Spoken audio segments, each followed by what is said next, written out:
মাত্র ৩৯ সেকেন্ডের দুইটা ভূমিকম্পে 7.2 এবং 7.5 মাত্রার দুইটি ভূমিকম্পে ভেনেজুয়েলা ধ্বংসস্তূপে পরিণত হয়েছে। রাজধানী কারাকাসে শত শত বিল্ডিং ধসে পড়ছে। আমেরিকার ভূতত্ত্ব জরিপ সংস্থা ইউএসজিএস এর মতে প্রায় 1 লাখ মানুষ সেখানে মারা যাওয়ার সম্ভাবনা আছে। এটার কারণটা কি? এটার মূল কারণ হচ্ছে অধিকাংশ বাড়ি শক্তিশালী কম্পন সহ্য করার মতো করে তৈরি করা হয়নি। এটা গেল ভেনেজুয়েলার কথা। আমরা যদি বাংলাদেশে একটু দৃষ্টি দিই, বাংলাদেশের প্রেক্ষাপটটা যদি একটু চিন্তা করি, ঢাকা বিশ্ববিদ্যালয়ের ভূতত্ত্ব বিভাগের অধ্যাপক আনোয়ার হোসেন ভূঁইয়া তার মতে বাংলাদেশ 3টা বড় টেকটনিক প্লেটের সংযোগস্থলে অবস্থিত। একটা হচ্ছে ভারতীয়, আর একটা হচ্ছে বার্মিজ, আর একটা হচ্ছে ইউরেশিয়ান টেকটনিক প্লেট, যেটা অনেক ঝুঁকি ভূমিকম্প প্রবণ। এছাড়া মাটি অনেক নরম, এখানকার মাটি অনেক নরম, যার কারণে অল্প মাত্রার ভূমিকম্প এখানে খুব বড় আকারের ধাক্কা দিতে পারে বা ক্ষতির সম্মুখীন করতে পারে। রাজুকের 2022 সালের আরবান রেজিলিয়েন্স প্রজেক্টের তথ্য মতে ঢাকা শহরে মোট ভবন 21,45,000, এর মধ্যে 8 লাখ ভবন ভেঙে পড়ার ঝুঁকিতে আছে, অর্থাৎ 40% ভবন ভেঙে পড়ার ঝুঁকিতে আছে। এছাড়া 75,000-এর বেশি সুউচ্চ ভবন আছে, যেটার অধিকাংশই ন্যূনতম বিল্ডিং তৈরির কোড মেনে তৈরি করা হয়নি।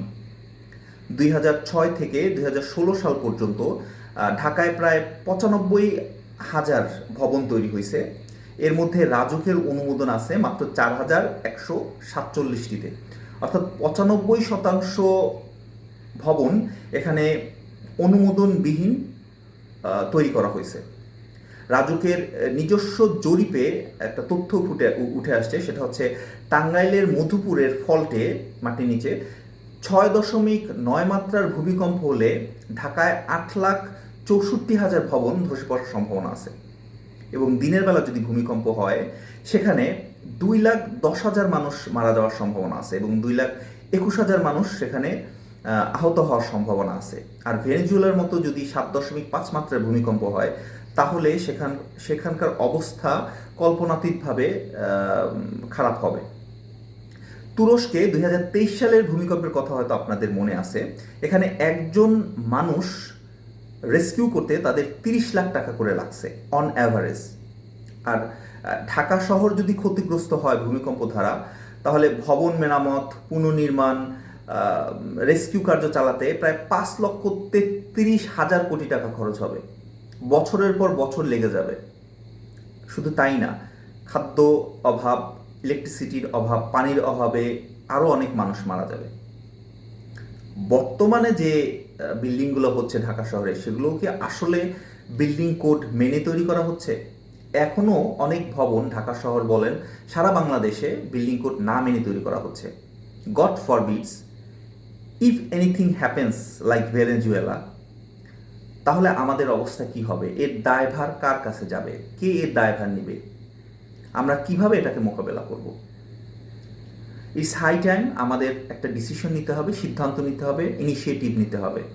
আমাদের সরকারকে খুব স্ট্রিক্ট হতে হবে বিল্ডিং তৈরির ক্ষেত্রে, যেন সবাই বিল্ডিং কোড মেনে তৈরি করে এবং ঢাকা শহর সম্পর্কে তাদের একটা এক্স্যাক্ট নীতি রাখতে হবে, যে আসলে তারা এই ধরনের সমস্যা কিভাবে মোকাবেলা করতে পারে বা ফিউচারে তারা কী ধরনের স্টেপ নিতে পারে। আর না হলে আমরা একটা ডিজাস্টারের পথে এগিয়ে যাচ্ছি। ঢাকা শহর বর্তমানে অলরেডি বসবাসের অযোগ্য। ঢাকার বাইরে থেকে একটা মানুষ ঢাকাতে গিয়ে যদি 7 দিন থাকে, তাহলে সে বুঝতে পারে যে ঢাকা আসলে বসবাসের কতটা অযোগ্য।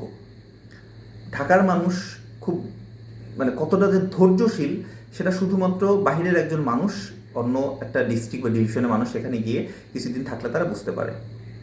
আমাদের বর্তমান সরকারের ঘাড়ে অনেক বোঝা, বাট তাদেরকে খুব সূক্ষ্মভাবে চিন্তা করে ডিসিশন নিতে হবে। ভালো থাকবেন সবাই। আসসালামু আলাইকুম।